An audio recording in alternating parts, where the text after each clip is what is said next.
Hello everyone. इस lecture में हम लोग जेनेटिकली मॉडिफाइड ऑर्गेनिजम्स के बारे में डिस्कस करेंगे। जीएमओ ये जेनेटिकली मॉडिफाइड ऑर्गेनिज्म का शॉर्ट फॉर्म है और जेनेटिकली मॉडिफाइड ऑर्गेनिजम्स और genetically engineered organism is one whose genetic material has been altered using genetic engineering techniques।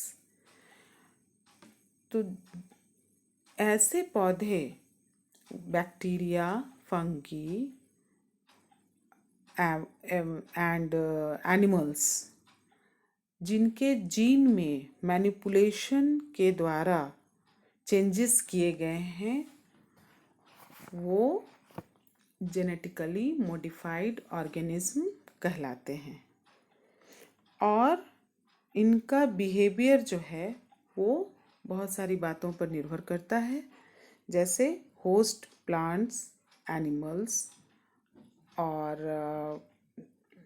Bacteria. इनके नेचर पे ये डिपेंड करता है, ये फूड वेब पे डिपेंड करता है और जिस जीन को ट्रांसफ़र किया गया है या चेंज किया गया है उसके नेचर पे भी डिपेंड करता है। And the transgenic organisms are also called genetically modified organisms. But here one question is what are transgenic organism. तो आप इसका आंसर किस तरह से करेंगे कि पहले अगर हम ये कह रहे हैं कि ट्रांसजेनिक ऑर्गेनिज्म जो हैं उन्हीं को जेनेटिकली मॉडिफाइड ऑर्गेनिज्म कहते हैं, तो सबसे पहले ये क्वेश्चन उठता है कि ट्रांसजेनिक ऑर्गेनिज्म किसे कहते हैं।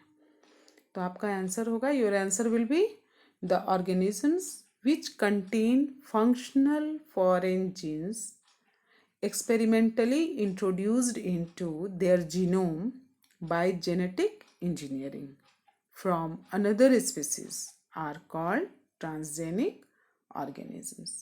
अब यहाँ पर एक वर्ड है जीनोम। जीनोम क्या है? तो genome is the genetic material of an organism.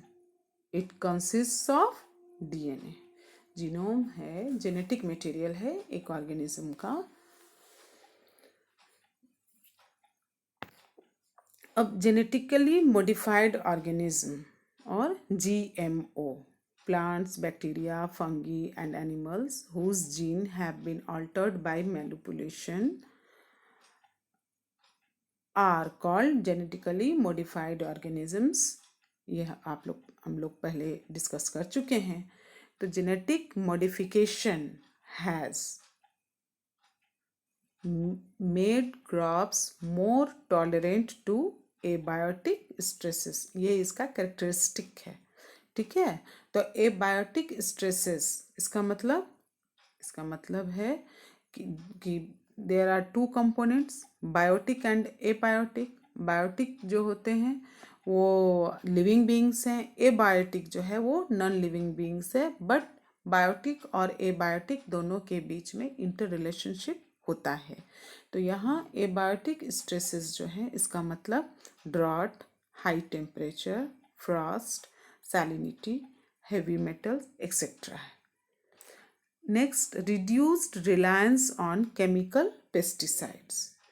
ये केमिकल पेस्टिसाइड्स जो होते हैं, इंसेक्टिसाइड्स होते हैं, इस पर जो डिपेंडेंसी होती है उसको कम करते हैं। Help to reduce post harvest losses. मतलब पोस्ट हार्वेस्ट लॉसेस मतलब बाद में फसल के तैयार हो जाने के बाद जो उनकी कटाई होती है, तो फसल के कट जाने के बाद जो नुकसान होते हैं उससे बचाना। And next, increased efficiency of mineral uses by plants. Plant के द्वारा, पौधों के द्वारा जो खनिज लवण यूज़ किए जाते हैं उसकी एफिशिएंसी को बढ़ाना। तो उससे क्या होगा? उससे सॉइल की फर्टिलिटी जो है उसको बचाया जा सकता है। ठीक है। Next, enhanced nutritional value of food. For example vitamin A enriched rice. ये जो फूड हैं, खाद्य पदार्थ हैं, उसके न्यूट्रिशनल वैल्यू को बढ़ाता है। न्यूट्रिशनल वैल्यू का मतलब पोषण स्तर को बढ़ाता है, उसमें वृद्धि करता है। जैसे इसका एग्जाम्पल है कि यहाँ विटामिन ए एनरिच्ड राइस, चावल के दानों में विटामिन ए को स्थानांतरित करके जो राइस तैयार किया जाता है, उसको किस तरह का, कौन सा राइस बनाया गया था, वो गोल्डन राइस बनाया गया। ठीक है। और 2005 में जो गोल्डन राइस 2, जो मतलब दूसरा एक वैरायटी, उसी को और डेवलप करके गोल्डन राइस 2 तैयार किया गया। और उसके ओरिजिनल वैरायटी से, मतलब जो पहला गोल्डन राइस बना था, उससे गोल्डन राइस 2 में 23 गुना 23 जो उसको से ज़्यादा, माने उसके गुना, उसको उसमें ज़्यादा बीटा कैरोटीन उत्पादित करने की क्षमता है, उसमें कैपेसिटी है कि वो 23 गुना उससे ज़्यादा बीटा कैरोटीन को प्रोड्यूस करता है। किससे? जो पहला शुरू में जो गोल्डन राइस, जो विटामिन ए एनरिच्ड राइस था, गोल्डन राइस, उससे ज़्यादा डेवलप्ड हो गया गोल्डन राइस 2 उसमें। ठीक है। तो ये जेनेटिकली मॉडिफाइड ऑर्गेनिज्म क्या है, उसके क्या कैरेक्टरिस्टिक्स हैं, जेनेटिक मॉडिफिकेशन क्या है, हम लोग इस लेक्चर में पढ़ चुके हैं। और इस लेक्चर को यहीं पे ख़त्म करते हैं। Thank you.